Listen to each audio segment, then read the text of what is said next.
สั่นคือดังคอยแทงอ๋อมันคือดังคอยแต่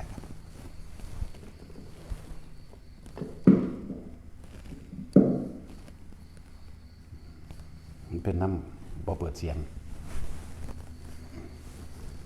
อะไรสั่นเอาเลย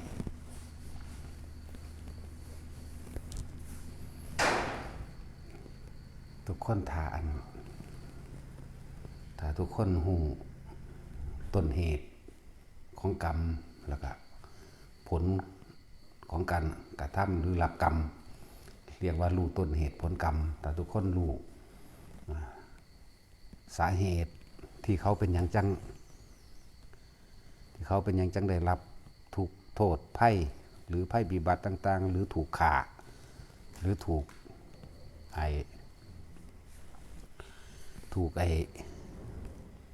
โกงถูกฆ่าถูกทำลายถูกยังก็แล้วแต่พวกเขาไปหูต้นเหตุของมันสาเหตุของมันพวกเขากะคือสิทำใจว่างเฉยได้อยู่ดอกแต่ส่วนมากคนบ่ได้หูต้นเหตุในการรับกรรมต่างๆบ่ว่าสิถูกโกงถูกฆ่าถูกเอาเปรียบต่างๆถูกหรือคนที่พิการเกิดมาแล้วกับพิการตาหูจมูกพิการห้อยเปียเสียขาปัญญาอ่อนจังซี่เพราะว่าเฮาบ่รู้เฮาก็เลยรู้สึกว่ามีความคิดในการสงสารเขาก็ดีอยู่จะสงสารหรือจะไปยุ่งไปเสือกกับเรื่องชาวบ้านเขาไหมเนาะส่วนมากมันสิบ่เข้าใจเรื่องนี้มันก็เลยมีแต่ความคิดออกจา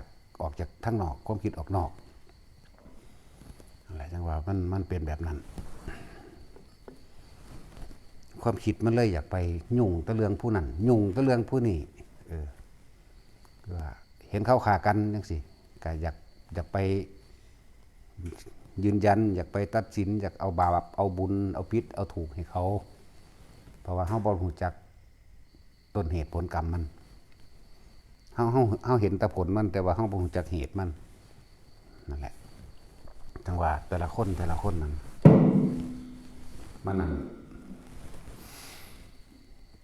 มันอาจจะเป็นน้ำไหม้ก็ได้แต่ละคนเลยอยากไปยุ่งเรื่องของชาวบ้านเรื่องของคนอื่นเรื่องของสัตว์คือว่าเห็นเขาขางัวขาควายยังทรมานเห็นเขาทรมานสัตว์ต่างๆสิก็อยากไปเว้านั่นน้อยนี่ให้เขาหลายอย่างบางคนก็สะใจนำบางคนก็อยากห้ามจังซี่แหมเห็นคนฆ่ากันเห็นคนโกงกันสิเพราะว่าเฮาบ่ฮู้ต้นเหตุที่เขาเป็นหยังจึงได้รับกรรมแบบนั้นนั่นแหละเฮาก็เลยรู้สึกว่าบางครั้งก็ไปพอใจไปเป็นสุขกับกรรมผู้อื่นบางครั้งก็ไปเป็นทุกข์กับกรรมผู้อื่นไปกังวลไปร้อนนั่นนี่กับการกระทำของบุคคลผู้อื่นแม้กระทั่งมื้อนี้แหละฝึกหัดปฏิบัติธรรมนี่ก็เหมือนกันผู้นั้นผิดวินัยผู้นี้สมควรผู้นี้บ่สมควรอันนั้นผิดอันนี้ถูกต้องอย่างนั้นต้องอย่างนี้เพราะเฮาบ่รู้ต้นเหตุเฮาก็เลยไปมีส่วนในกรรมนำกันกับเขา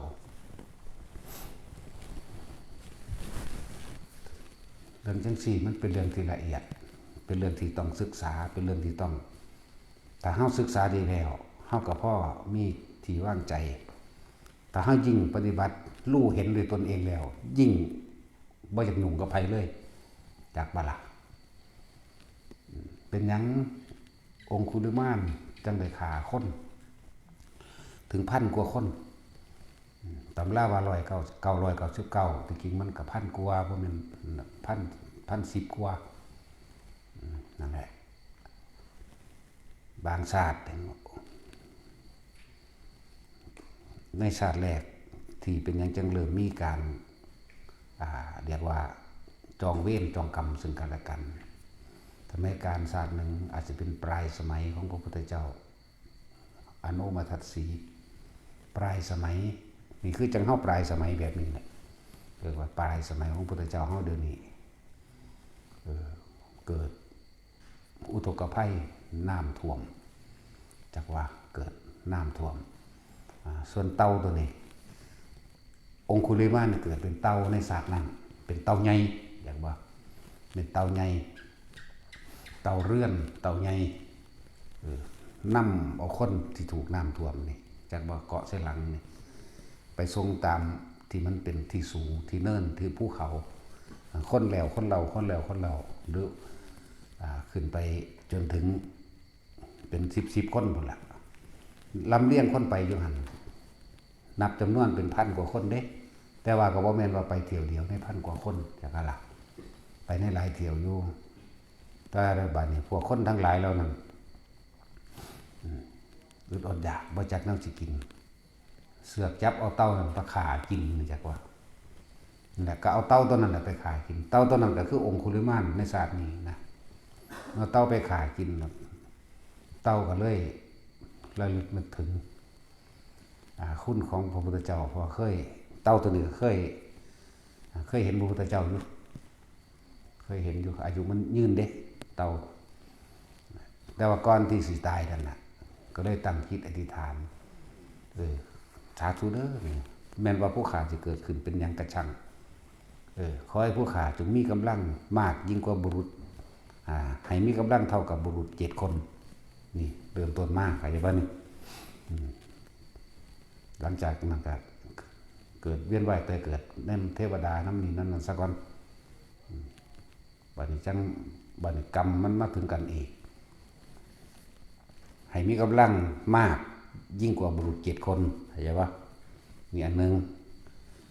อันเดียวที่2หลังจากเล่าเสวยบุญบาปยังของเรามาแล้วจังมาในชาติเกิดเป็นควายป่านนี้เกิดเป็นควายป่าเกิดเป็นควายป่าควายตัวนี้สิมีกำลังแห้งยิ่งกว่าควาย7 โตเข้าใจปะนี่ด้วยผลจากศาสตร์นั้นมหาสมัยศาสตร์นี้อีกบัดนี้ศาสตร์นี้อยู่ในระหว่างบ่มีพุทธเจ้าเกิดขึ้นเป็นพุทธันดรระหว่างพุทธเจ้าองค์นี้กับมหาพุทธเจ้าองค์นี้แต่ว่าโดยความคือขนองคือว่าเวลาทุกปีลงมหาส้นควายที่เขาเจ้าฝึกไว้เฮ็ดหน้านะค้าฮักค้าหันนั่นนี่ทุกปีคนพวกนี้ก็เป็นจำนวนพันกว่าคนคือเหมือนเดิมนี่แหละมาเกิดเป็นคนพวกก็เลยหายไปที่หล่อขาควายตัวนี้จังว่าคนเขาจะเห็ดกับดักเลยเห็ดเป็นซ่องจากกว้างๆจังคอยแคบเข้านะ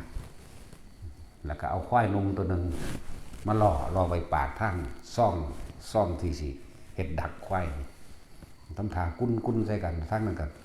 คือขนองแล้วบึ้งมาใส่นะตัวนี้ก็แล่นหนีหอดช่องหนึ่งเขาก็ดึงควายตัวนั้นออกดึงควายที่เป็นนั่นเชยเป็นนั่นออกเป็นตัวล่อนะตัวล่อออกไปปุ๊บแล้วเขาก็หาวิธีดักกักคอกไว้นั่นแหละเขาก็ใส่คนโฮไล่ไปจะว่าไปติดจะมึงน้อยๆคนทั้งเบิดจังนี่ก็ลุ่มขาเอาแต่ก่อนที่ตายก็ยังมีจิต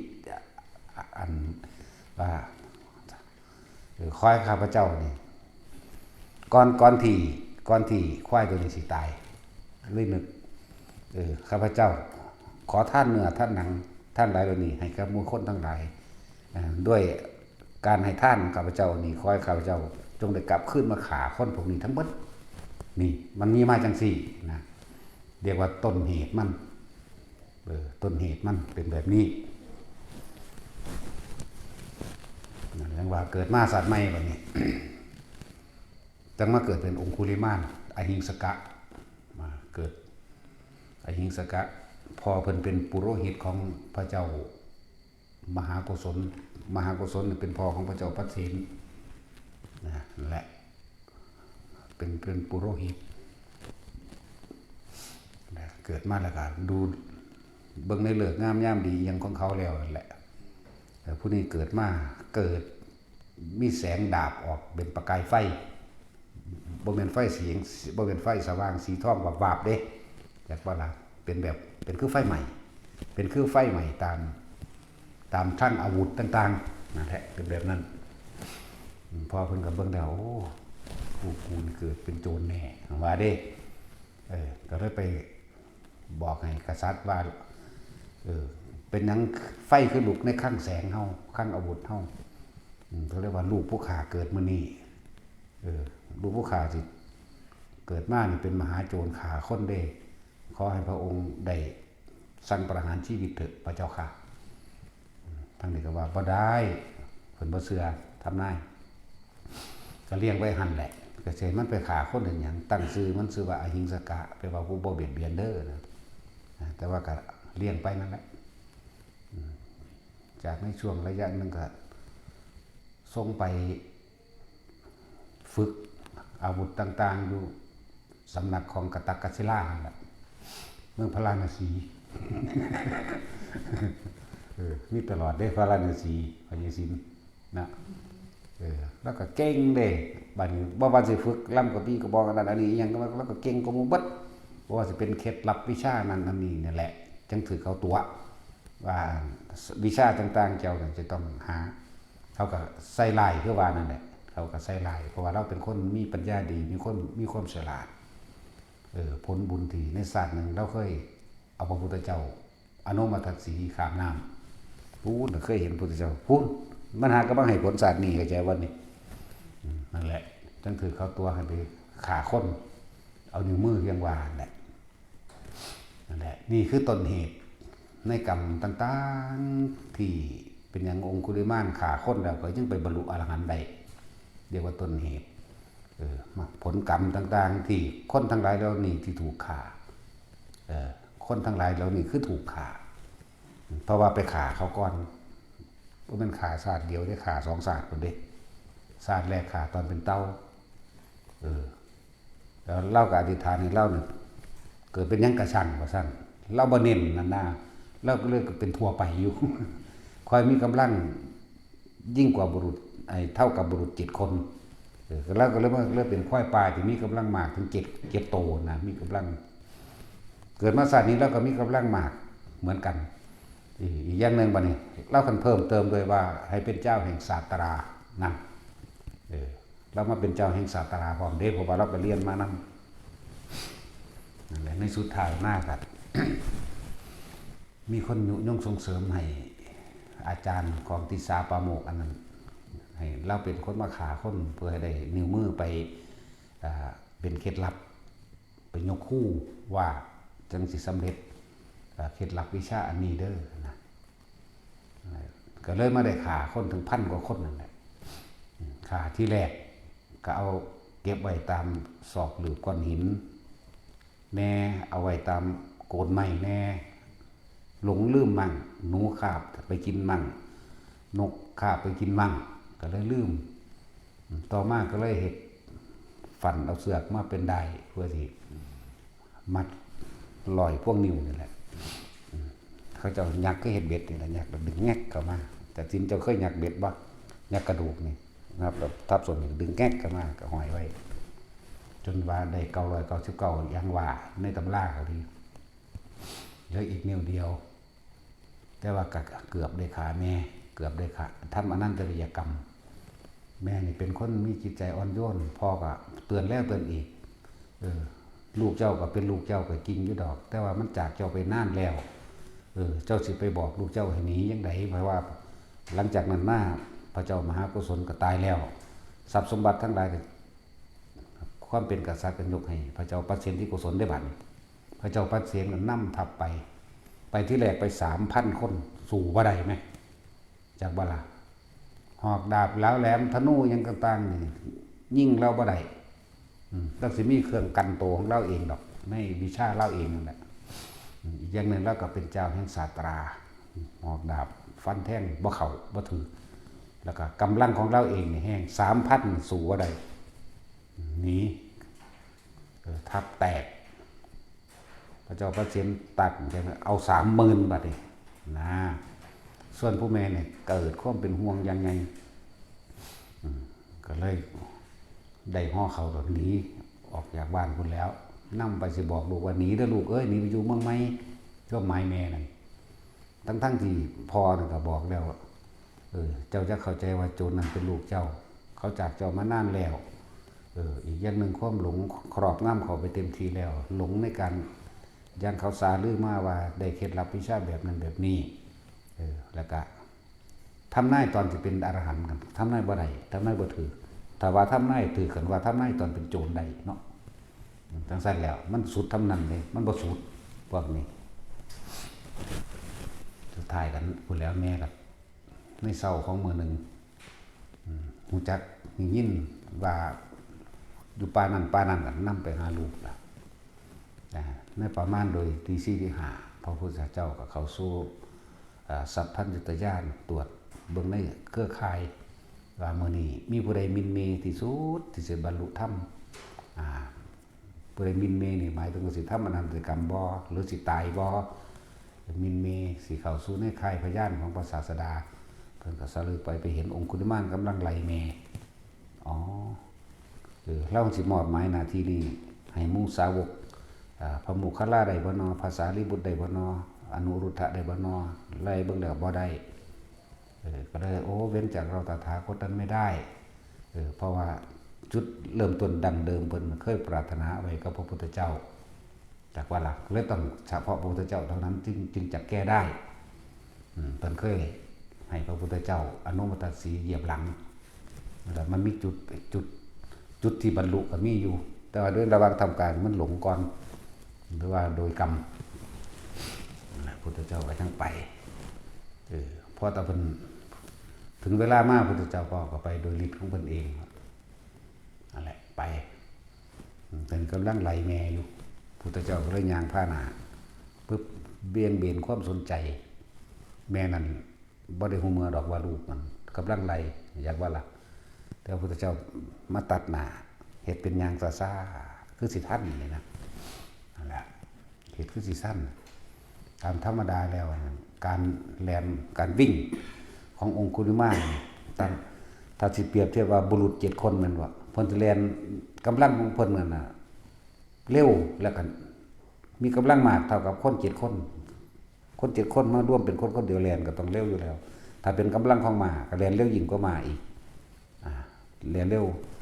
ธรรมดาแล้วเราสิแล่นเร็วยิ่งกว่าม้าใน7ชั่วระยะอย่างนั้นนะนั่นแหละแล่นจังได๋ก็ว่าท่านตามธรรมดาเราเรียนไล่รถมานี่แป๊บเดียวถึงท่านทันทีเลยก็เราก็ฆ่าเขาเอานิ้วมือนั่นแหละแต่ว่านี่พระพุทธเจ้าเฮานี่ทำเป็นเหมือนกับเดินช้าๆเยอะไปธรรมดาไปจังได๋ก็เรียนบ่ทันเมื่อยติส่วนเรื่องของแม่นั่นตัดออกแล้วปัดออกแล้วมันถึงเราเบี่ยงเบนให้ไปทางใหม่แล้วผู้แม่ก็ไปพุ่นนี่ก็ดึงไปทางนี้แล้วดึงไปทางเหนือแล้วผู้นึงไปทางตะวันออกนั่นแหละสุดท้ายก็เมื่อยที่เหงื่อแตกเหงื่อไหลรักแร้นั่นนี่ก็ว่าไปก็จังห้องเอิ้นถามว่าหยุดก่อนสมณะที่พระพุทธเจ้าบอกว่าเราหยุดแล้วสติเดินขึ้นมาดิตามธรรมดาแล้วนักบวชทั้งหลายสิบ่โกหกจักไม่โกหกก็เลยมีความสนใจว่าตามธรรมดาสมณะทั้งหลายฤาษีและนักบวชปฏิเสธบ่ว่าโกหกคำว่าหยุดแล้วนั้นท่านโกหกท่านเป็นผู้บ่มีศีลท่านเป็นผู้บ่มีสัจจะบ่มีสัจจะบ่มีความจริงในตนเองมั่งก้าวออกมาได้ว่าจังไดว่าเราหยุดแล้วทั้งที่ตัวเองก็เดินอยู่แม้ขณะนี้ที่เรายืนแล้วก็แหกปากร้องทักท่านอยู่ว่าเราหยุดแล้วแต่ท่านยังเดินอยู่นะข้าพเจ้าใครสนใจอยากรู้ว่าหยุดอย่างไรพระเจ้าจึงบอกเราหยุดแล้วเราหยุดเบียดเบียนจากการทำร้ายให้ผู้อื่นเสียชีวิตและทรัพย์สินแล้วเราหยุดเช่นนี้เราจึงอยู่เป็นปกติสุขสบายนั่นปุ๊บขึ้นมาเลยสติขึ้นมาระลึกนึกได้ก็นึกได้ต้องชีวิตก็ไม่จริงเราบ่เคยสุขสบาย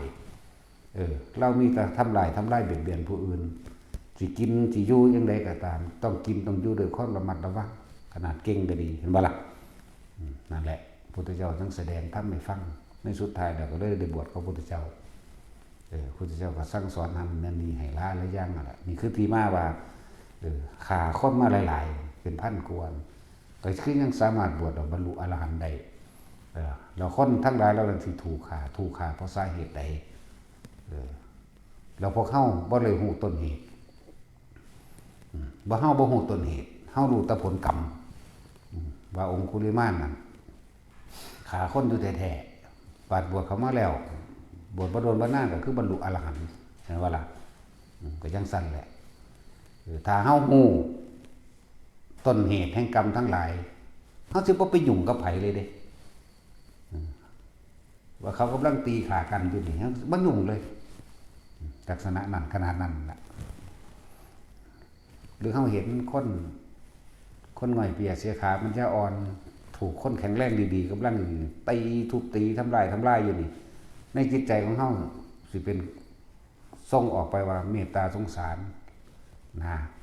คนที่มีธรรมที่มีเมตตาสงสารมีเมตตาอยากซอยเห็นบ่ยินดีนำดอกแต่สุดท้ายแล้วก็วางจิตอุเบกขาแต่ว่าคนที่มีธรรมหรือได้ศึกษาธรรมมาแล้วทั้งเมตตาสงสารแต่ว่ารังเกียจคนที่รังแกเขาเข้าใจบ่แยกดีๆเด้อละเอียดดีๆโอ้ยเรียกตัวเด้อแต่ว่ากูสร้างบักมันไปตีจากบ่นี่กูจะเฮ้ยกับพี่น้องมันบ่มีบ่ญาติมันบ่มีบ่จังบ่มาลุ่มตีบักดิ่งที่มันรังแกว่านี่ความจริงแล้วต้นเหตุมันก็คือว่าตะกี้คนผู้นี้ก็ถูกรังแกถูกเอาเปรียบถูกรังแกถูกตีถูกทำลายแบบเดียวกันนั่นแหละว่าเรื่องเล่าทั้งหมดนี่แต่เฮาฮู้จักต้นเหตุมันเพราะสิ่งทั้งหลายทั้งปวงย่อมมีเหตุเกิดทั้งนั้นจึงมีผลที่ต้องรับเห็นบ่เหตุตุปมาปภาวะเยสิ่งทั้งหลายทั้งปวงนี่ย่อมเกิดแก่เหตุเข้าใจว่าล่ะถ้าดับเหตุแล้วสิ่งทั้งหลายทั้งปวงนั้นย่อมดับสืบต่อกันไปนั่นแหละเหตุปมาปภาวะเยนั่นแหละที่พระอัสสชิแสดงแก้พระภาษาดิบุตรในตนแรกนะจังว่าปัญพวกเฮาท่าสิเอาตัวรอดเฉพาะตนแต่เฮาหูจังซี่แล้วบ่ยุ่งกับไผก็ดีเด้เนาะเจ็บคนเดียวตายคนเดียวเด้สุดท้ายแล้วเฮาก็ต้องเอาตัวเองได้ออกจากเหตุทั้งหลายทั้งปวงเอาออกเหตุก็คือความคิดนี่แหละที่เหตุสัตว์ทั้งหลายเวียนว่ายแต่เกิดความคิดทั้งหลายก็มาจากความจำได้หมายรู้หรือความที่ได้ยินได้ฟังได้รู้ได้เห็นมากในภาษาแต่ก็เกิดอารมณ์พอใจได้บ่พอใจนั่นแหละอัตตาตัวตนเป็นจังซั่นเกิดแล้วแต่เฮาสิเอาเฉพาะตัวเฮาเองบ่ต้องยุ่งกับไผไผสิเฮ็ดจังได๋ก็สร้างอยู่เฉพาะเฮาโลดอย่าว่าคือจะไปนำอย่าไปเสือกเรื่องของผู้นั้นผู้นี้เข้ามาปรุงแต่งเห็นบ่นั่นแหละพอเฮาก็ถ้าเฮาสร้างเองเฮาก็ได้รับของเฮาเองอยู่คือเก่าเนาะบ่มีผู้ใดมารับความเจ็บปวดแทนเฮาได้ก็ถ้าไปทางดีทั้งพอใจก็บ่มีผู้ใดมารับรู้ความสุขความยินดีความพึงพอใจในอารมณ์เฮาได้ดอกอารมณ์บ่พอใจก็เฮารับเองอารมณ์พอใจก็เฮารับเองเพราะว่าเหตุมันเกิดขึ้นจากตัวเฮาเองเนาะนี่คือว่าอีกตัวอย่างนึงแต่ตัวอย่างอีกอันนึงที่เป็นเหตุเป็นสิ่งที่ถ้าเฮาคิดโดยชาวบ้านซุมื้อนี้ถ้าเฮาบ่ได้ฟังธรรมบ่ได้ฟังอีหยังเรื่องเล่ามันนี่ก็สิคิดว่าเขาเลวเด้นั่นแหละนี่เป็นเรื่องของกษัตริย์พระราชาพระเจ้ากิงกิสลาดกับพระเจ้ากุสลาดและกิงกิสลาด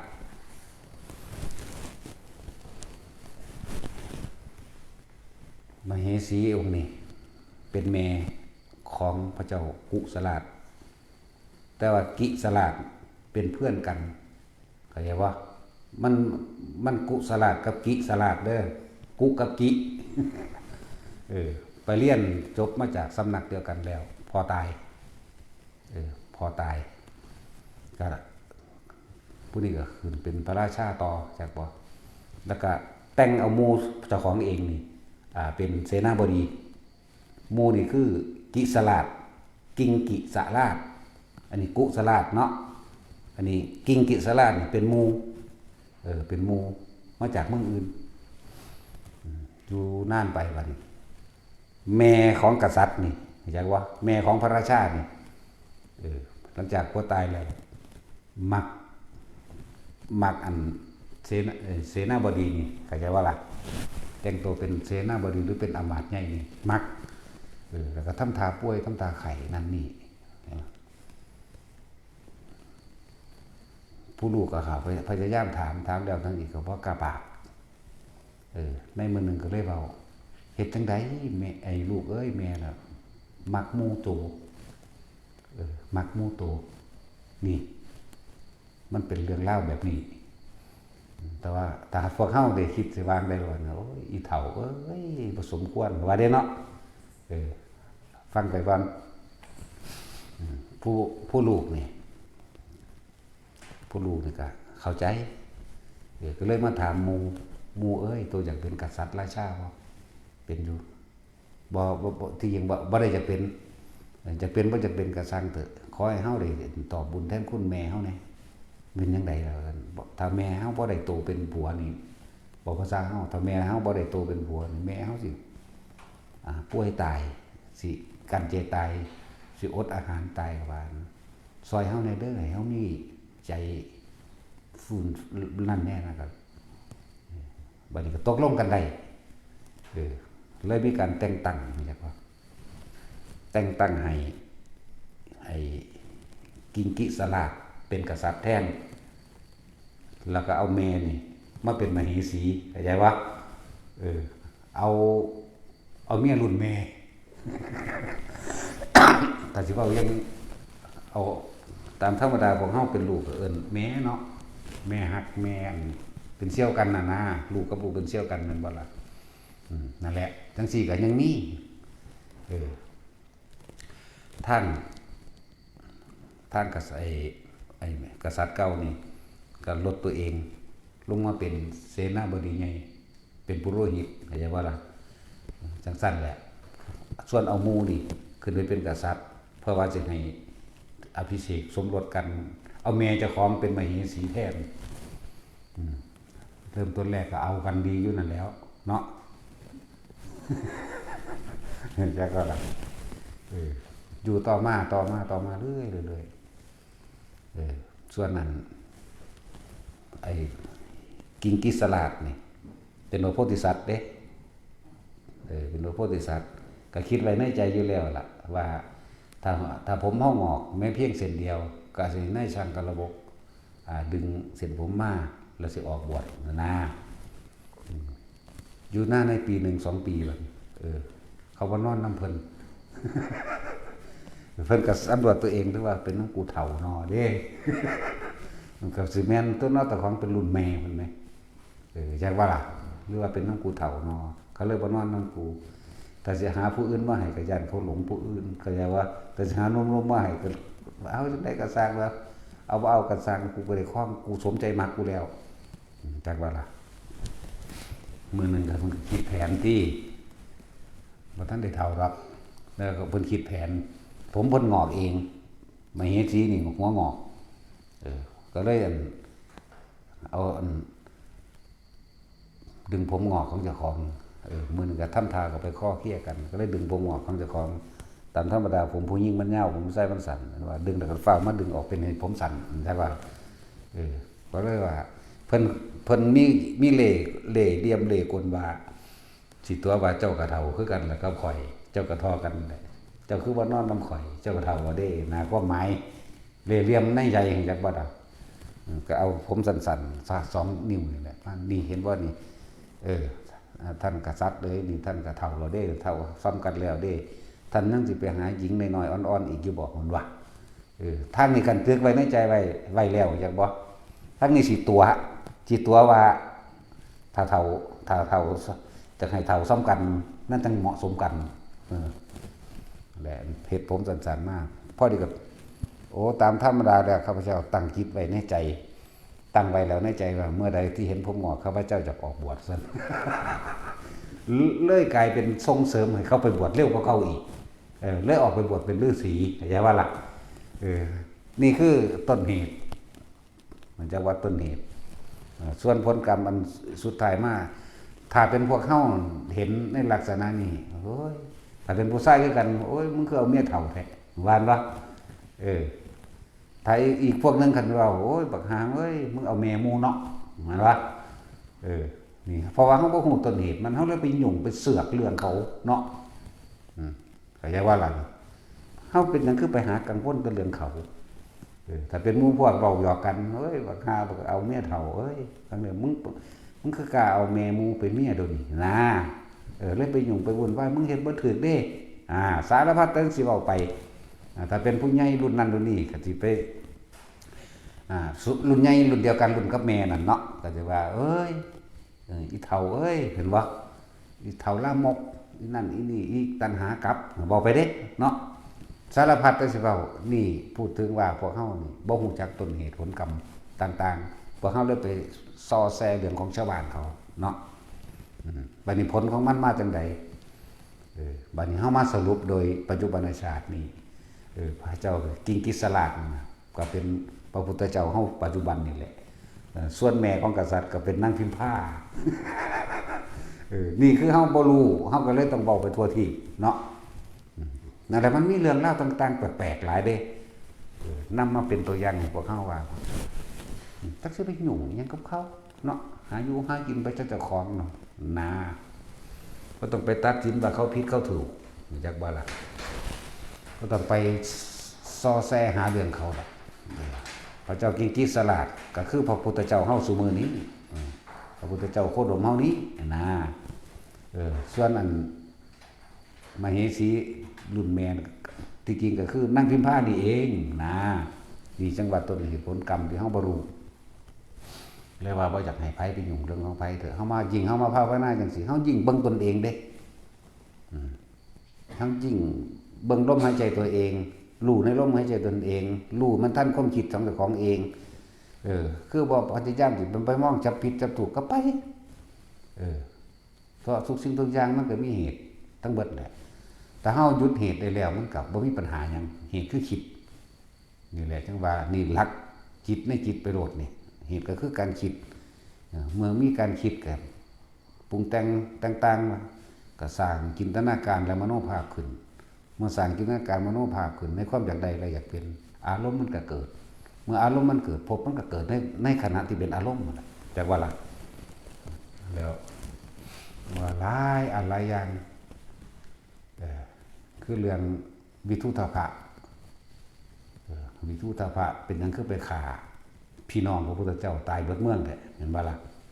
เพราะว่ามันก็มีต้นเหตุผลกรรมของมันจังได้รับผลแบบนั้นนั่นแหละจะเว้าละเอียดในจักหน่อยพระเจ้าเปอร์เซนติโกศลเพิ่นอยากเป็นพี่น้องพระพุทธเจ้าเพิ่นอยากเป็นดองเข้าใจบ่ล่ะเพิ่นก็เลยให้ส่งคนไปขอที่เป็นลูกกษัตริย์คือกันนั่นแหละมาเป็นมเหสีแต่ท่านผู้นั้นน่ะรู้สึกว่าเย่อหยิ่งเด้คำว่าพวกสักกะต่างๆนั่นนะสักเมืองสักกยะแปลว่าผู้ถือโตเด้คำว่าสักกยะเข้าใจบ่นี่กรุงกบิลพัสหรือเจ้าสักกยะมันจะว่าสักกยะทิฏฐิเห็นบ่แปลว่าผู้ถือตนถือโตเด้ทั้งสั้นแล้วสักกยะเมืองนั้นมีแต่คนยิงแต่มันเฮาเว้ากันเข้าใจบ่เมืองนั้นมีแต่คนยิงเด้นะเป็นคนยิงเป็นคนถือโตยึดมั่นถือมั่นแต่ว่าโดยมาภาคสักกยะทิฏฐิแน่เจ้าสักกยะทั้งหลายมีแต่คนยิงขนาดพระเจ้าปัจเจนิโกศลเป็นเมืองใหญ่กรุงกบิลพัสเป็นเมืองขึ้นของเมืองโกศลสำเร็จนะแทนที่จะหาลูกกษัตริย์ให้แต่ว่าเนี่ยได้เอาลูกของมหานามะเนี่ยเพิ่นก็ได้ลูกกับทาสแต่ว่าลูกเพิ่นก็งามจักบ่ลูกเพิ่นนั้นงามก็ได้ทรงกับผิวพรรณดีนำเป็นผู้งามนำก็เลยทรงมาตัวเรียกว่าตัวตามธรรมดาก็ลูกกษัตริย์กับกษัตริย์ก็จะให้เอากันเด้อันนี้ตัวเพราะว่าเขาเป็นคนยิงเรียกว่าสักกยะนี่แปลว่ายิงถือเนื้อถือตัวหรือยิงในตระกูลก็ได้ทรงลูกทาสมาให้แต่ว่าก็เป็นลูกกษัตริย์นั่นแหละหังใดกับนั่งทาสส่วนนั่งวาสภราชกัญญา วาสภะส่งมาเป็นจนว่าได้ลูก2 คนหมดละในเมื่อนึงลูกเกิดใหญ่ขึ้นถามหาอยากไป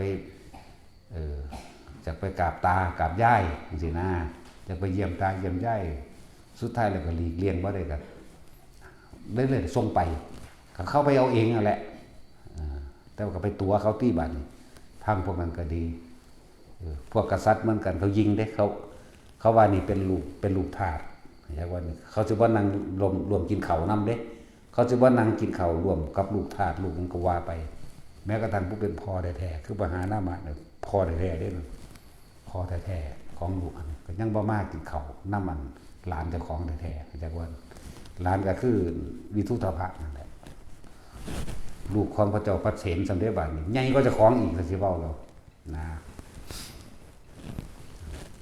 มื้อนึงหลังจากอยู่หันกับ7 มื้อพุ่นละไปว่าพวกกษัตริย์พวกที่เป็นลูกกษัตริย์เสมอกันเขานั่นน่ะเขาก็ส่งไปหาออกเที่ยวออกเดินทั้งสั้นทั้งสี่ก็ว่าไปเขาบ่ให้มากินข้าวรวมอยู่ถึงเวลากลับแล้วก็กลับปันคนใส่คนนึงตามธรรมดาแล้วพวกทาสมานั่งเสมอโดยความคิดของเห็นของเขามานั่งเสมอเจ้านายหรือแล้วก็ทาสคือกันเขาก็รู้ว่านางวาสภะนี่เป็นลูกทาสแล้วก็ไอ้วิทุตภะนี่ก็เป็นลูกของทาสต่อมาอีกทีนึงเรียกว่าเขาก็เลยรังเกียจก็สมควรด้วยกันเลยเนาะเห็นบ่แต่เฮาเว้าสุดตามนั้นก็ดีสมควรอยู่เด้สมควรขาเยอะยิ่งหลายถือตัวหลายพอเฮาก็ฮู้ต้นเหตุผลกรรมมันอยู่เฮาก็เลยว่าถ้าบ่ฮู้ก็ว่าโอ้ยเลวหลายไปฆ่าพี่น้องพระพุทธเจ้าตายเบิดเนาะนั่นล่ะที่นี่ทางนั้นเดินทางไปได้ไกลเติบแล้วล่ะพวกนางทาสทั้งหลายเอาน้ำมาล้างมองวิทุตภะนั่งน้ำล้างแล้วก็จมไปอีลูกนั่งทาสเอ้ยเย่อยิ่งจองหองตีโตเสมอทันเจ้านายเป็นลูกทาสแท้ๆมึงบ่หูกำพืชศาสตร์มึงบ่จมไปล้างด้วยน้ำดอกทหารของวิทุตภะนี่มาได้ยินเขาเรียกว่าแล้วก็เอาน้ำนมแพะนมมาล้างอีกทีนึงล้างทั้งขัดทั้งจมไปน้ำเรื่องนี้ก็เลยเข้าถึงหูบัณฑิตทหารก็เลยมาถามเมื่อกี้เธอว่ายังไงนะก็เลยบอกให้ฟังว่าวิทุตภะนี่เป็นลูกของผู้นั้นไล่ไปถึงว่าพอสิเป็นกษัตริย์มหานามะเป็นกษัตริย์ของกรุงกบิลพัสใช่ว่าล่ะในตอนนั้นนั่นแหละได้ลูกกับนางทาสตัวนี้ส่วนนางวาสภะแม่ของเธอเป็นลูกของทาสนี่อีกทีนึงก็ว่าไปแม่ของวิทุตภะนั่นแล้วทั้งเรื่องนี้ก็ไปสอดหูวิทุตภะก็ไปถามพ่อคือกันพ่อก็บ่รู้พ่อเด้พ่อคือพระเจ้าประเสนนั่นน่ะมีความน้อยใจคือกันเด้มันก็เลยบ้ากูสิเมียนเองซะพ่อแต่ว่าโดยความว่าเป็นลูกศิษย์พุทธเจ้าแล้วโดยความเคารพพุทธเจ้าแล้วเลยบ่อยากเฮ็ดแต่ว่าก็ลึกเรียกว่ายึดยศถาบรรดาศักดิ์ต่างๆขึ้นเบิดแล้วก็เอาเฉพาะเครื่องใส่สิมันเป็นของทาสให้เขาไปทำมาหากินเอาเองนะให้จอบให้เสียมให้ในผักให้งัวให้ควายให้แพะให้แกะยึดขึ้นมีความขมขื่นใจหน่อยใจอยู่ก็เลยเข้ามาหาพระพุทธเจ้าเพิ่นก็เลยเว้าอดีตนิทานต่างๆให้ฟังบอกว่ามหาบพิตรครั้งอดีตการก่อนมีมาแล้วกษัตริย์บางองค์ไปเอาไอ้กินนรีมาเป็นเมียยกขึ้นเป็นมเหสีแต่งตั้งให้มเหสีลูกออกมาบ่ว่าสิเป็นหญิงหรือว่าเป็นชายลูกนั้นซึ่งจะเป็นลูกหญิงก็ช่างแต่ว่าก็มีความสามารถทางการบริหารเหมือนกันกับชายเพราะว่าอันเป็นลูกที่เกิดจากเลือดเนื้อแห่งตนเองเขาก็ยังหลักและก็เลี้ยงกันไปได้แม้นเป็นลูกชายนี่เพิ่นเว้าอีกศาสตร์นึงขนาดเอานั่งกินนารีนั่นกินนารีมันเป็นกึ่งสัตว์เด็กเข้าใจบ่ล่ะกึ่งสัตว์เดรัจฉานกึ่งคนเด้มาเลี้ยงได้ลูกชายก็ยังยกเมืองนั้นให้เกิดกลายเป็นว่าให้เป็นกษัตริย์แทนตัวเองได้ระหว่างตระกูลมารดากับตระกูลบิดาตระกูลใดมีค่าบากกว่ากันก็ตระกูลบิดาเหมือนกับท่านนั่นแหละนั่นแหละ เว้า2-3เรื่องให้ฟังกลับมาก็เลยมาขอโทษนางวัดสภาก็เลยยกตำแหน่งมเหสีให้มเหสีองค์ที่4องค์ที่4นั่นแหละองค์สุดท้ายในมเหสีที่จริงมีหลายอยู่มีหลายพันอยู่แต่ว่าที่ยกขึ้นเป็นให้เป็นมเหสีนี่เนี่ยมีอยู่4องค์เริ่มมาจากผู้ใหญ่กว่านั้นก็จังมานั่งมาริกาดอกจังมานี่จังไหลมาวัดสภานั่นแหละนั่งปทุมนั่งสุมาณะแล้วก็นั่งมาริกาแล้วก็นั่งวัดสภา4คนนั่นแหละมาริกาอีกผู้หนึ่งบวชอีกผู้หนึ่งบวชมี2ถ้าสิว่าเรื่องพุทธกาลมันมี4คนพุ่นโอ้มันเลยเถิดไปเอาสุดเรื่องสามีก็พอ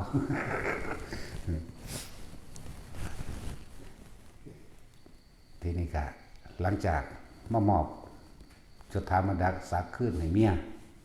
วัดสภาก็ขึ้นเป็นมเหสีหน่อยสุดองค์ที่4เหมือนเดิมก็มอบอำนาจเป็น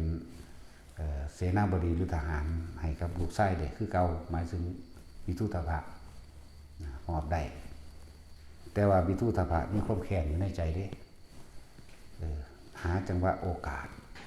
คู่กันครับหลานของพันธุระเสนาบดีจากว่าล่ะหลานของพันธุระเสนาบดีถูกเพราะว่าพระเจ้าพระเศียรถือโยงส่งเสริมอย่างหลายอย่างแต่หูเบาก็เลยขาตายเบิดทั้ง300กว่าคนนั่นแหละขาตายเบิดในตระกูลของนั่นขาได้เหลือไว้หลานผู้เดียวลืมชื่อแล้วล่ะชื่อยาวๆหรอกอันนี้ชื่อหลานมีผู้ใดชื่ออะไรวะ แล้วทราบทีฆะการยนะทีฆะการยนะนี่เป็นหลานของพันธุระเสนาบดีคิดได้ก็เลยว่าเขาขาเบิดตัวโคตรผมเด้แต่ขากันตะกี้320 คนเบิดตัวโคตรของพันธุระเสนาบดีเหลือที่ขะการยนะไว้ผู้เดียวมีความแค้นไว้แต่โอกาสนั้นเลยกูต้องฆ่าพระเจ้าพระเศียรให้ได้เพราะที่ขะการยนะคือลุงเข้าใจว่าล่ะลุงได้อันพันธุระเสนาบดีเป็นลุงของที่ขะการยนะนะก็เลยยกตำแหน่งเสนาบดีให้เป็นองครักษ์ของวิทุตภะนั่นแหละในมือหนึ่งพระเจ้าพระเศียรกับเขาไปคุยกับพระพุทธเจ้านั่นแหละคุยกับพระพุทธเจ้าคุยแล้วกันพอดีพวกนี้กันธรรมดาแล้วพวกเครื่องกุฏะพันกุฏะพันเป็นเครื่องส่งกษัตริย์เขาเจ้าว่าใส่เขาไปหาพระพุทธเจ้าเด้ถอดเอาไว้พอดีได้โอกาสที่ขะการยนะนี่เอาของพวกนี้ไปให้วิทุตภะว่าอันมากษัตริย์มอบอำนาจให้ท่านแล้วนั่นแหละก็เลยเอาตัวนั้นไปแล้วเข้าใจว่าเจ้าของเป็นกษัตริย์ไปเลยเนาะอีกอย่างหนึ่งกะพุทธเจ้าลังไว้บ่ให้ลูกมาขาพอพระเจ้าลังคุยกันไปคุยกันมาหลายเรื่องพุทธเจ้าลังบ่ให้พระเจ้าพระเชนที่โกศลออกไปในตอนนั้นเพราะว่าที่ขะการยนะกับวิทุตภะจะก่อกบฏคือขาพอนั่นแหละพระเจ้าก็เว้าไว้หลายอย่างดอกหาบ่ผิดทั้งสั่นทั้งสี่ก็เว้าไปต่อไปท่านจะได้เป็นผู้สืบทอดพระศาสนาแบบนั้นก็คุยกันไปคุยกันมาจนเขานั่นเบิดเวลาถ่าเขาเมื่อยเขาสิคร้านถ่าเขาไว้รุ่นอยู่ลูกนั่นนะที่ขะการยนะกับวิทุตภะได้กลับไปพระเจ้าฮู้ว่ากลับไปแล้วก็จังทรงกลับ6 ทุ่มหรือตี 1ถ้าสิเว้าเปรียบเทียบมันกลับไปแล้วกลับเบิดก็เหลือนั่งเหลือมาไว้ให้ตัวนึงกับนั่งทาสผู้นึงเฝ้ามาไว้ส่วนพระเจ้าพระเศียรกลับไปแล้วนั่งทาสคนรับใส่ก็เว้าเรื่องเล่าให้ฟังสุดท้ายแล้วก็ได้ขี่มาสิไปหาหลานก็คืออาชาศัตรูนั่นแหละสิไปหาหลานสิให้หลานเอากองทัพมาตีเอานี่เมืองขึ้นใช่ป่ะล่ะโดยการเดินทางไกลโดยการเลยตายผู้ละพูนไปจนกว่าฮอดเมืองของไอ้เบซาลีของมันอาชาศัตรูนั่นแหละแต่ธรรมดาแล้วก็ปิดเมืองแล้วเนาะเดินทางไกลเมื่อยพร้อมกันกับอากาศมันกันหนาวแน่ หรือตายอยู่หน้าเมืองเขานั่นแหละส่วนนั่งคนใส่นั่งทานตามไปเจอก็เอานอนใส่ตักไว้จนว่าเขามาเปิดประตูเมืองเลยจังบอกพวกทหารเปิดประตูเมืองบอกว่านี่คือพระเจ้าประเสนที่โกศลเป็นลุงของอาชาศัตรูอาชาศัตรูจังเอาไปทำชาปนกิจโดยสมศักดิ์ศรีนั่นแหละต่อมาวันวิทุธภะเมื่อคิดถึงเรื่องเขาดูถูกพ่อแม่เจ้าของเขาดูถูกว่าเจ้าของเป็นทาสคิดจังไดก็แค้นอดบ่ได้เลยยกกองทัพไปเลยที่ยกกองทัพไปครั้งที่1พระพุทธเจ้าห้ามแต่จะว่าเรื่องห่มไม้นี่ในเขตแดนของพระเจ้านี่ห่มไม้นี่เป็นห่มไม้ต้นไทรใหญ่ใบดกหนาห่มลมลื่นดีแต่ห่มไม้ของกรุงกบิลพัสนี่เป็นห่มไม้บางๆวิทุตภะยกทัพไปไปกับไปกราบพระพุทธเจ้าอยู่เพราะว่าพระศาสดาเจ้าข่าเป็นหยังก็บ่มาอยู่ห่มไม้นี่เป็นใบนกหนาแล้วก็ให้ความลมลื่นเย็นดีพระพุทธเจ้าก็บอกว่าร่มไม้ของพญาติย่อมมีความเย็นยิ่งกว่าร่มไม้ตรงนั้นนะหมายถึงว่าเย็นใจครั้งที่1ก็กลับไปหมายถึงวิทุตภะนะพระกองทัพครับแค้นขึ้นมาอีกแล้วอีกอาทิตย์หนึ่งกลับมาอีกพระเจ้าก็ไปรักไว้พระพุทธเจ้าหูแล้วพอพวกนี้สิไปฆ่าคนกับบิลพัสไอ้พวกสักยะครั้งที่2ก็บอกเหมือนกันครั้งที่3อีกพระเจ้าบ่เคยห้ามยังเกิน3ครั้งเลยจากบัดนี้นี่แสดงว่าเพิ่นปกปักรักษาญาติเพิ่นอยู่ บ่เคยห้ามครั้งที่3จะบ่มีแต่2ครั้งเท่านั้นครั้งที่3หยุดเลยครั้งที่3พุทธเจ้าก็มาห้ามอีก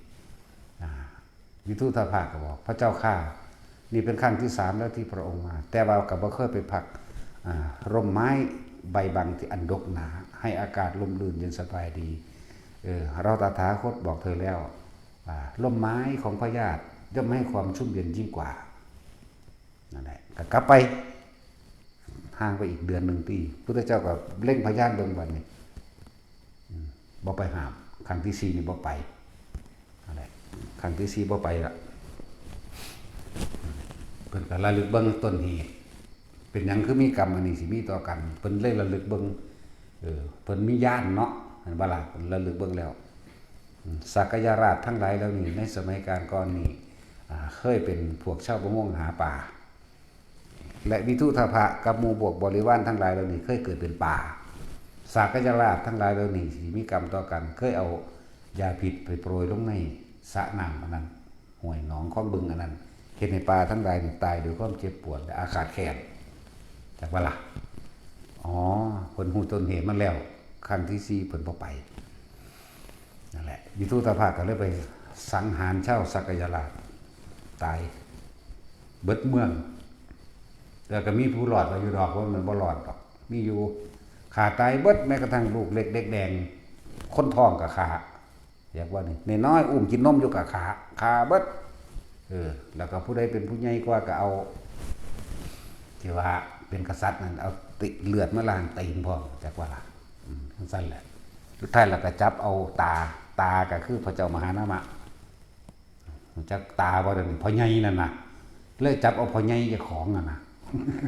มานำว่าสิกลับมาไว้นี่แหละเพราะว่าฆ่าคนตายไปแล้วได้เมืองนั้นเอาพ่อใหญ่มานำเอาตามหานามะมานำอยู่ในระหว่างกลางทางเพิ่นอยากกินข้าวกับตาเพิ่นนั่นก็เขายิ่งอีหลีเด้บ่ธรรมดาเด้คำว่าสักยะนี่เป็นผู้มีความหยิ่งโสโอหังเป็นอย่างมากเลยเรียกว่าสักยราชในกรุงกบิลพัสอันนั้นนะขนาดสิกินข้าวกับหลานยังบ่กล้ากินเลือดเจ้าของแท้ๆเนาะสมน้ำหน้าสั่นแล้วยิ่งหลายเขาฆ่าตายมื้อนั้นตอนเช้าก็เลย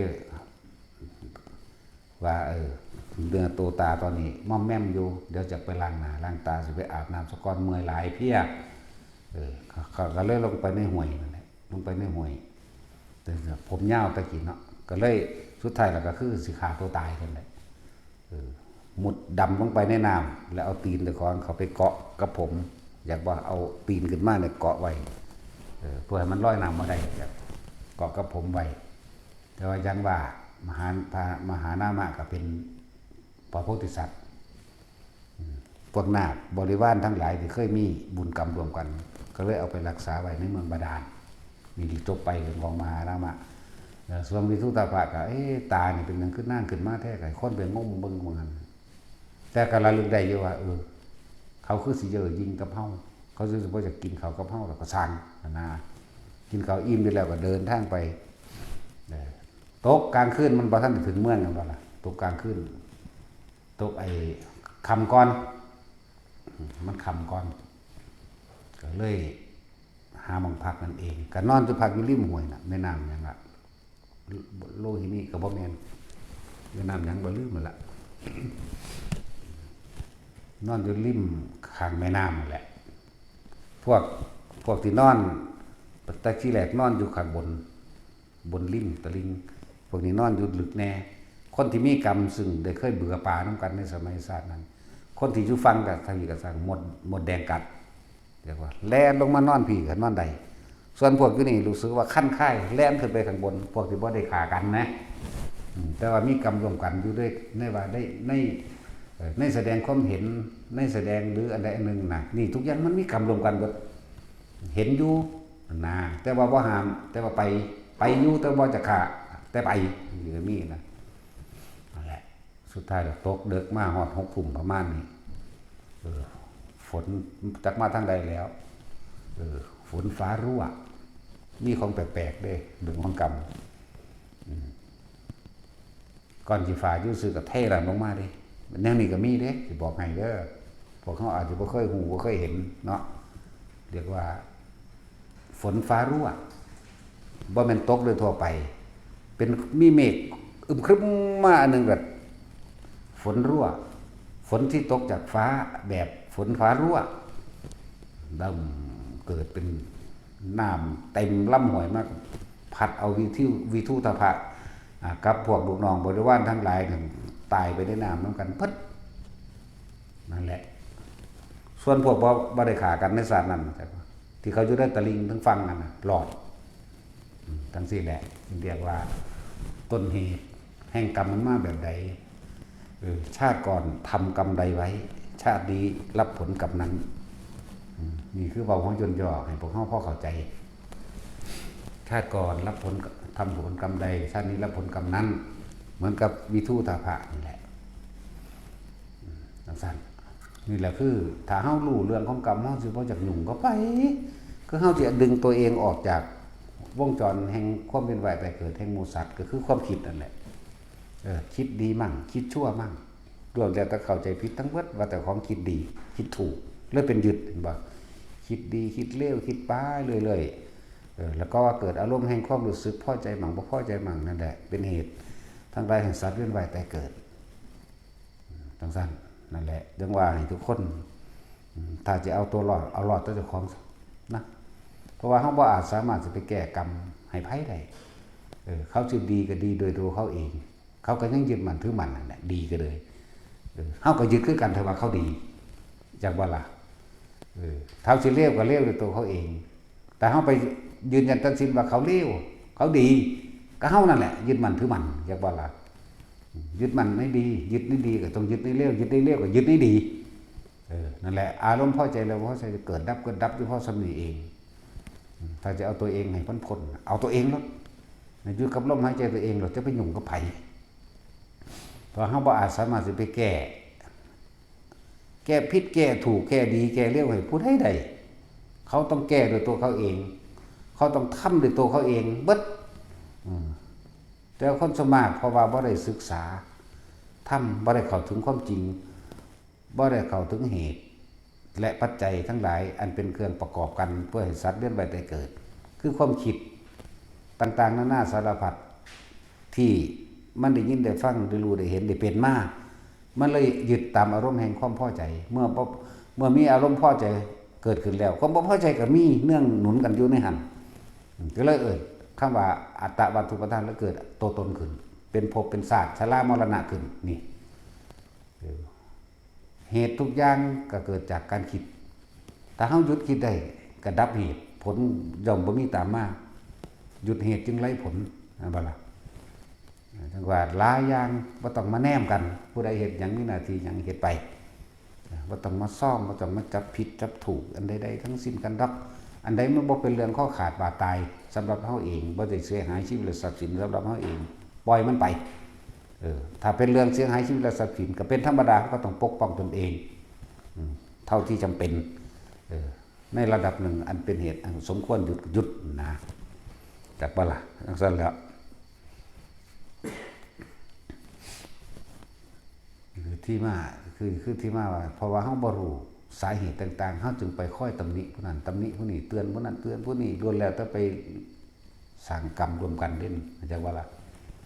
สมรู้ร่วมคิดร่วมกันพวกนี้มันก็เลยมีเหตุมีปัจจัยให้เกิดมารวมกันพวกเขาสมรู้ร่วมคิดกันอยู่เดิมนี่มันก็เลยมีเหตุมีปัจจัยทั้งหลายมาให้รวมกันอีกถ้าผู้ใดจะไปเฉพาะตนอยู่กับร่มโหลดไผจะบอกได้กระสานแต่ว่าอยู่ในกลุ่มนี่แหละจะว่าล่ะเหตุไปเขาอาศัยสถานที่อาศัยคำแนะนำธรรมะอาศัยวิธีเพิ่นสอนวิธีเพิ่นแนะเฮ็ดเอาเองเด้มีแต่ได้บอกได้ซื่อๆเด้ก็เฮ็ดให้บ่ได้ใช่ว่าล่ะเวลาเจ้ามีความรู้สึกกระวนกระวายในใจเจ้าเพิ่นก็รับบ่ได้เด้เวลาพวกเจ้ามีความสุขดีใจปลื้มใจเพิ่นก็บ่รู้นำพวกเจ้าดอกดีใจปลื้มใจเจ้าก็ไปเกิดทุกข์ใจกลุ่มใจเจ้าก็ไปเกิดแน่เพิ่นก็บอกเบิดทุกทางแล้วแม่ถ้าคิดบ่นึกดีใจและเสียใจมันเกิดบ่ได้เด้วิธีมันก็แค่อยู่ในลมหายใจนี่แหละจึงบอกว่าทุกอย่างย่อมมีเหตุทั้งหลายย่อมเกิดแต่เหตุสรรพสัตว์สรรพสิ่งทั้งหลายย่อมมีเหตุให้เกิดทั้งนั้นแหละจิตมีที่ตั้งจิตนี่เป็นดุจดังว่าเมล็ดพันธุ์เด็กแต่สิเขียนเปรียบเทียบเหมือนพืชเนาะจิตเป็นดุจดังเมล็ดพันธุ์ตัณหาเป็นเครื่องดูดเป็นดุจดังยางเหนียวจังว่าล่ะพื้นนาเป็นดุจดังภพเป็นที่เกิดเนี่ยจากวันนี้ถือว่าเขาเป็นในอีขามได้มาขามบนทุกคนจากวันนี้ถ้ามันไปตกในพื้นดินมองใดมองหนึ่งนั่นมันเป็นยังคือไปตกตัณหาดึงมันไปในพื้นดินนั่นแหละภพจึงเป็นดุจดังพื้นนาอารมณ์จากวันอารมณ์ความรู้สึกเขาเองตัณหาพาไปเกิดจากใจคิดถ้ามันไปคิดมันก็ไหวเลยล่ะนั่นแหละสั้นแต่เขาหยุดโดยลำพังเขาเองเขาก็ออกจากโลกได้คำว่านิพพานมันบ่ได้มาเวียนไปเกิดอีกเด้นิพพานคือหยุดคิดปรุงแต่งในความอยากใดอยากดีอยากมีอยากเป็นเด้จะให้ผู้นั้นได้ดีจะให้ผู้นั้นชิบหายนั่นเห็นบ่ล่ะคนที่เฮายินดีคนที่เฮาพอใจจะให้เขาได้เป็นนั่นเป็นนี่จังซั่นจังซี่เนาะคนที่เฮาสั่งอุ้ยยังไดมึงสิตายหรืออีห่าว่ะไปหันแล้วบาดนี้นั่นแล้วเกิดจากความคิดของเฮาปรุงแต่งอยากให้ผู้นั้นเป็นจังซั่นผู้นี้จังซี่เป็นไปตามความพอใจของเจ้าของนั่นบ่ความพอใจอยากให้มันตายความพอใจอยากให้มันดีเห็นบ่นี่นั่นแหละทางที่ดีเอาตัวเองเฮาบ่อาจสามารถแก้ไขมันเจ้าสิฮักแพงยิ่งกว่าชีวิตยุงกระดงตาเพิ่งใดก็ช่างเถอะเจ้าบ่อาจสามารถแก้เขาได้หรอกเนาะนั่นแหละปฏิบัติไปเรื่อยเถอะเราเฮาสิคอยเห็นหูในตัวเองดอกหลักการของเฮาก็มีอยู่แล้วก็พุทธเจ้าสอนไว้บ่แห้งตัวอานาปานสติกับสติปัฏฐาน4อยู่ในกันดีอันที่บอกอยู่เรื่อยๆนี่แหละนั่นแหละอย่าลืมทุกคนคำว่าเกิดมาหากินซ้ำตายนี่บ่ผิดเพี้ยนเนาะเกิดมานี่หากินซ้ำตายเบิดทุกคนเจ้านี่ใหญ่เพียงใดก็สร้างจุดถามาดาศักดิ์ใหญ่ปานใดก็สร้างเจ้าสิใหญ่ที่สุดในประเทศนั้นๆเจ้าฟ้ามหากษัตริย์เจ้าสิเป็นนายกเจ้าสิเป็นตำรวจทหารยศนายพลนายพันนายล้านก็สร้างมันก็แค่อาชีพเจ้าหากินซ้ำตายเบิดเห็นบ่ล่ะพวกเฮามื้อนี้สิเป็นชาวไร่ชาวนาก็หากินซ้ำตายสัตว์ทั้งหลายหมูหมากาไก่เป็ดกุ้งหอยปูปลางัวควายสร้างมาหากินซ้ำตายเสมอกันเบิดได้นี่ธรรมะคือเสมอกันจิตคิดเรื่องนั้นเรื่องนี้อยากได้นั่นเป็นนี่ ก็ไปเป็นไปเกิดไปเจ็บ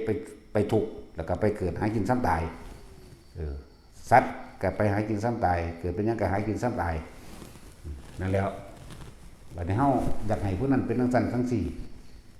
เฮาเป็นให้เขาได้อยู่บ่ล่ะก็บ่ได้แต่เขาบ่เฮ็ดเอาเองเนาะนี่แหละจังว่าผู้ใดเข้าถึงคำว่าสังขารุปเปขายานแยกนั่นนี่ได้เรียบร้อยแล้วยากนักหนาจากวันผู้ใดเข้าถึงตัวนี้ได้แล้วที่พระเจ้าบอกไว้ว่าแม้อยากไปก็ไปว่างอุเบกขากับความคิดต่างๆที่มันนึกปรุงแต่งได้เห็นบ่แม้อยากไปจะไปก็ว่างความคิดก็บ่คิดนึกปรุงแต่งต่อขับไปนิพพานแต่พวกเขาถึงตรงนี้แล้วผู้เป็นผู้เพิ่นอยากเป็นพระโพธิสัตว์อยากบ่ล่ะเจ้าต้องปฏิบัติให้มันถึงตรงนี้ซะก่อนเจ้าจังสิรู้อยากบ่ล่ะเอาแม้อยากไปก็ไปแม้บ่อยากไปกูเรียกตนคนเรียกตนสัตว์ทั้งหลายกูสิอยู่บำเพ็ญเพียรเพื่อสินำเอาคนทั้งหลายเพื่อให้ไปเห็นคิดนึกปรุงแต่งเพื่อสิไปเห็นแบบนี้เจ้าก็สละตัวเองสละความสุขส่วนตัวเองสละนิพพานของตัวเองที่มันเห็นอยู่นั่นแต่บ่ไปจักบ่ล่ะนั่นแหละอันนี้ก็เว้าให้กับอันผู้อันว่าผมบ่อยากบวชดอกผมยามพ้นบำรุง บรรลุว่าซั่นโอ้ยกูอยากหัวผมบ่บวชดอกแต่ผมปฏิบัตินี่ผมสิบรรลุภายใน7 มื้อว่าซ่านมันคือหลงคักถึงมืดตึ๊บบ่คือคนบ่เห็นหงนี่เด้เนาะตาบอด เปรียบเทียบพวกนี้เจ้าต้องปฏิบัติอย่างยิ่งยวดเหมือนที่ได้อรหันต์ตอนนี้พุ่นเด้บ่แม่นเด้เจ้าผมปรารถนาโพธิสัตว์ปรารถนามันเป็นจังไดคิดเอาติมันก็เฮ็ดเอาตัวถ้าคนเข้าถึงตรงนี้แล้วยิ่งใหญ่ขนาดที่สละบรรลุตนออกเข้าใจว่านี่เราสิสละตัวเองเพื่อสินำหมู่สัตว์ทั้งหลายให้เขาเพื่อสิเป็นผู้นำทางให้แนวทางให้เข้าใจว่าล่ะจึงบอกว่าเฮาสิไปหาคนแบบนี้แบบที่เขาถึงสังขารุปเปขายานใดจะใช้คนอีกสักกี่แสนล้านโกรธล้านจึงจะได้มีคนแบบนี้สักคนหนึ่งคือเฮาเห็นพระพุทธเจ้าเฮาตอนนี้จักอสงไขยแล้วเฮาจังเห็นเพิ่นเห็นบ่ล่ะชี้อสงไขยแสนมหากัปนี่เว้าแค่เรื่องเพิ่นได้รับรัฐพยากรหรือพุทธทำนายไว้แล้วเด้นิยตโพธิสัตว์อันนี้บ่มีการเปลี่ยนแปลงต้องเป็นพุทธเจ้าเท่านั้นตรัสรู้สัมมาสัมพุทธญาณอภิเษกสัมมาสัมพุทธญาณเท่านั้นหายากคือหยังนี่แต่วันนี้เฮามาเห็นธรรมแล้วเฮาจะไปหามันได้อีกหาในหูดังโลดเนาะนั่นแหละหาอยู่ในหูดังเจ้าของนั่นน่ะธรรมะแท้ก็อยู่ในหูดังนั่นแหละพระอรหันต์ก็อยู่ในหูดังนิพพานก็อยู่ในหูดังอย่างนี้ออกจากหูดังจากบ้านนี่บ่แม่นไปเห็นขี้ดังเด้ ว่ามันไปเห็นขี้ดังเด้หูดังก็คือลมหายใจในความรู้สึกของเฮาเองอยู่กับมันเถอะมันสิคอยไต่ลำดับเข้าไปสู่การเห็นความคิดดีความคิดร้ายความคิดที่เป็นกลางบ่มีความคิดดอกมันสิไปเห็น3อย่างนี้แล้วทั้งดีเฮ็ดแบบนี้ทั้งเลวแบบนี้ จิตเป็นกลางเป็นนี้เห็นความคิดปรุงแต่งดีและเลวได้แต่กูอยู่กลางกูก็เข้านิพพานจังซี่แม่นจังซั่นแหละอันนี้เตือนสำหรับคนที่ว่าผมบ่ปฏิบัติดอกผมย่านผมบรรลุเพราะว่าผมอยากเป็นพระพุทธเจ้าโอ้ยหากินหัวมึงเอ้ย คือมึงสิอยากเป็นหยังไปเฮ็ดหยังให้มันไปถึงจุดนี้ก่อนมันสิฮู้เอาเองดอกบ่หาตาให้ผู้ใดมาทำนายให้ก็ได้ดอกแต่มันฮอดมื้อนี้แล้วเห็นบ่ล่ะบ่หาแต่คนมาทำนายมันฮอดมื้อนี้ปึ๊บมันบืนเข้ามันก็ยังเข้าบ่ได้มันก็ยังออกเข้าใจบ่ล่ะมันยังออกมามันก็ดีดผึ่งออกมาอยู่นี่นั่นแหละเอาสมถะ